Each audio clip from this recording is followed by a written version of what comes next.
नमस्कार, Marathi kitchen creation या YouTube चॅनलवर मी सुनीता तुम्हा सर्वांचे मनापासून स्वागत करते। आपल्या सगळ्यांचे आवडते अयोध्यापती अयोध्येमध्ये विराजमान झालेले आहेत आणि त्यांचा जन्मोत्सव आता जवळ आलेला आहे आणि त्यांच्या जन्मासाठी काहीतरी खास रेसिपी व्हायलाच पाहिजे। त्यासाठी आज आपण येथे खिरापत रेसिपी करणार आहोत। खिरापत रेसिपी नेहमी तुम्ही आजीच्या कथेमध्ये ऐकली असेल।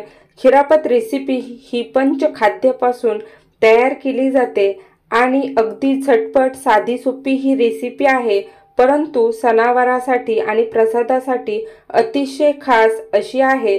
तर रेसिपी नक्की पूर्ण पहा। तर खिरापतीसाठी ख वरून घेतली जाणारी 5 वस्तू येथे आज आपण घेऊन खिरापत बनवणार आहोत। खोबरं, त्यानंतर खारीक, येथे मी एक खोबऱ्याची अर्धी वाटी 10 खारीक घेतलेले आहेत, 1 चमचा खसखस घेतलेले आहे, त्यानंतर आपल्याला इथे किशमिश घेतलेले आहे 1 वाटी भरून, त्यानंतर 1 वाटी खडी साखर येथे घेतलेले आहे। खडी साखरेचं खिरापतीमध्ये महत्त्व आहे, शिवाय उन्हाळा स्पेशल सुद्धा आहे।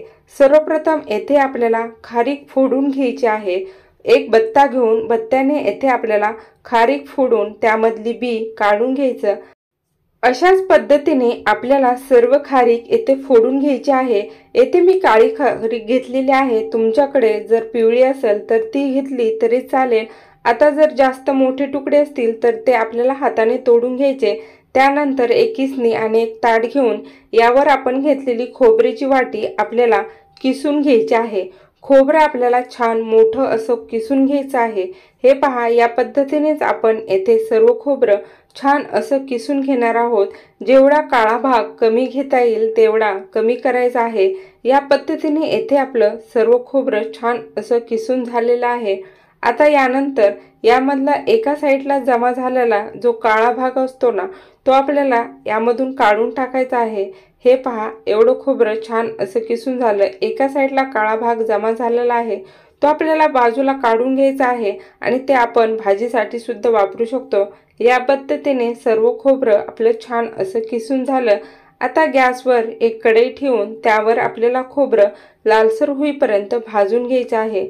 कढई छान गरम झाल्यानंतर मंद गॅस करून घ्यायचा आणि त्यावर हे सर्व खोबरं आपल्याला अगदी खरपूस असं लालसर होईपर्यंत भाजून घ्यायचं आहे। आपल्याला खोबरं अजिबात करपू द्यायचं नाही, सारखं या पद्धतीने हलवून आपल्याला छान असं भाजून घ्यायचं आहे। खोबरं भाजून घेतल्यामुळं खिरापत गणपतीसाठी जर तुम्ही करत असाल तर ती जास्त दिवस टिकते। खोबरं छान असं भाजून घेतल्यामुळं अजून खिरापत चवीला जास्त उतरते। हे पहा, या पद्धतीने आपलं छान असं खोबरं कडक होईपर्यंत आणि लालसर होईपर्यंत येथे आपण खमंग असं भाजून घेतलेलं आहे। आता हे सर्व छान असं भाजून झाल्यानंतर येथे आपल्याला हे काढून घ्यायचं आहे आणि यानंतर आपल्याला यामध्ये आंबळ खसखस येथे आपल्याला भाजून घ्यायची आहे। आता घेतलेले 1 चमचा खसखस आपण कढईमध्ये घालून घेतली। कढई ऑलरेडी गरम आहे आणि गॅस मंद आहे, त्यामुळे अगदी अर्ध्या मिनिटाकरता आपल्याला येथे खसखस छान अशी लालसर होईपर्यंत भाजून घ्यायची। लगेच गॅस बंद करायचा। गॅस बंद केल्यानंतर सुद्धा खसखस आपल्याला याच पद्धतीने छान अशी भाजून घ्यायची आणि थंड करून घ्यायची। आता येथे सर्व छान असं भाजून झाल्यानंतर हे सर्व आपल्याला काढून घ्यायचं आहे। आता येथे सर्व आपलं छान असं भाजून झालं। एक मोठं मिक्सरचं भांडं घ्यायचं, त्यामध्ये सर्वप्रथम खारीक घालून घ्यायची, त्यानंतर खडी साखर घेतलेली घालून घ्यायची। हे सर्व आपल्याला मिक्सरला छान असं फिरवून बारीक करून घ्यायचं आहे। आता खारीक खडी साखर बारीक झाल्यानंतर यामध्येच आपल्याला खसखस घालून घ्यायची आणि चालू बंद मोडवर फक्त एकदा आपल्याला फिरून घ्यायचं। या पद्धतीने वाटण तयार झाल्यानंतर आता हे सर्व आपल्याला एकत्र छान असं मिक्स करून घ्यायचं। या पद्धतीने खिरापत तुम्ही गणपती उत्सवासाठी सुद्धा करून ठेवू शकता। डब्यात भरून ठेवली तर अगदी 15 ते 20 दिवस छान अशी टिकते। फक्त खोबरं भाजून घ्यायचं म्हणजे त्याचा वास येत नाही। आता आपल्याला यामध्ये घालायची आहे ती किसमिस। किसमिस तुम्ही तुमच्या आवडीप्रमाणे कमी किंवा जास्त घालू शकता।